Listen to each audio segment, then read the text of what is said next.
আমার সেটা বলেন। রমজানের প্রস্তুতি নাম্বার 1 হচ্ছে যত দুনিয়াবি কাজ আছে সেই কাজগুলোকে কমিয়ে ফেলবো। দুনিয়াবি কাজগুলো কি করব?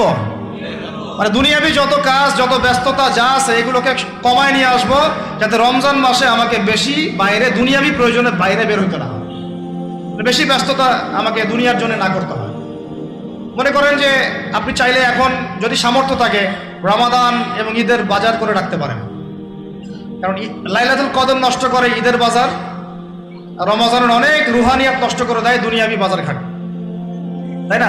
সবার সামর্থ্য হয় না, কিন্তু বড় বড় যে বিষয়গুলো আছে, বড় বড় খাবার, মৌলিক খাবার, এগুলো আপনি 2 মাসের জন্য বাসায় রাখতে পারেন যদি সামর্থ্য থাকে। সামর্থ্য নাই তাহলে সেটা আলাদা বিষয়। মোট কথা এটা শুধু একটা বিষয় বোঝাচ্ছি না, দুনিয়াবি যত ব্যস্ততা এগুলোকে কমায় রমাদানের জন্য প্রিপারেশন নিতে হবে। আল্লাহ পাক আমাদেরকে সবাইকে রমাদানের জন্য প্রিপারেশন নেওয়ার তৌফিক দান করেন।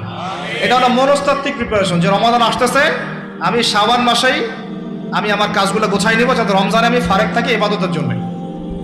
বুদ্ধিমানের কাজ না এটা? আল্লাহ পাক তৌফিক দান করেন, আমিন। 2 নাম্বার